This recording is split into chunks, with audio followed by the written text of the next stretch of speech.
আহ্বায়ক কমিটি বিলুপ্ত হবার প্রহর গুনছেন মহানগর বিএনপির অধিকাংশ নেতাকর্মী। যে কোনো সময় জেলা বিএনপির মতো মহানগর বিএনপির কমিটি বিলুপ্ত করে নতুনদের নেতৃত্বে কমিটি আসতে পারে বলে ধারণা অনেকের। কমিটি বিলুপ্ত হলে সঙ্গে সঙ্গে শহরে তাক লাগানো আনন্দ মিছিল হবে বলে জানিয়েছেন বেশ কয়েকজন শীর্ষ বিএনপি নেতা এবং তাদের অনুসারীরা।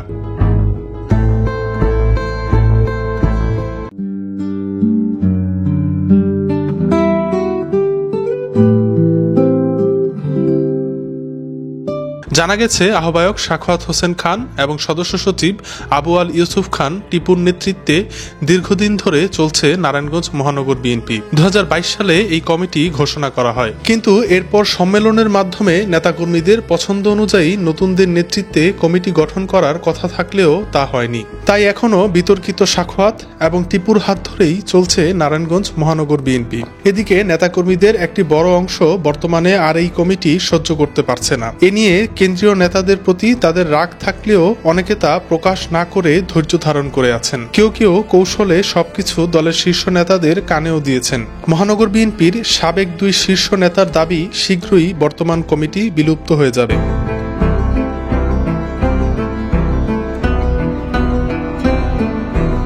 গুঞ্জন রয়েছে 5 আগস্টের পর নেতিবাচক কর্মকাণ্ডের কারণে নারায়ণগঞ্জ জেলা বিএনপির কমিটি বাতিল করে নতুন কমিটি দেওয়া হয়েছে। তাই মহানগর বিএনপির কমিটিও যে কোনো সময় একই কারণে বিলুপ্ত করতে পারে কেন্দ্র। কারণ মহানগর বিএনপির নেতাকর্মীদের নামেও গত 5 আগস্টের পর অসংখ্য অভিযোগ জমা হয়েছে।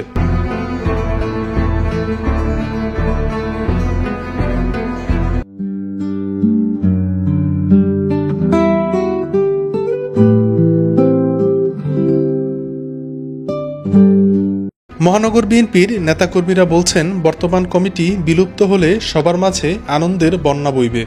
কারণ সাখাওয়াত হোসেন এবং টিপু নেতৃত্বে আসার পর থেকে মহানগর বিএনপির অনেক ত্যাগী এবং প্রভাবশালী নেতা কোণঠাসা হয়ে আছেন। তাদের মতে এবার কমিটি হলে সেখানে নতুনদের নেতৃত্বে একটি শক্তিশালী কমিটি গঠন করতে হবে। কারা নতুন কমিটিতে আসতে পারে তা নিয়েও আলোচনা হচ্ছে শহরে। এদের মধ্যে সাবেক এমপি আবুল কালামের ছেলে আবুল কাউসার আশা, সাবেক যুবদল নেতা মাকসুদুল আলম খন্দকার খোরশেদ ছাড়াও আরও বেশ কয়েকজন প্রবীণ বিএনপি নেতার নাম রয়েছে।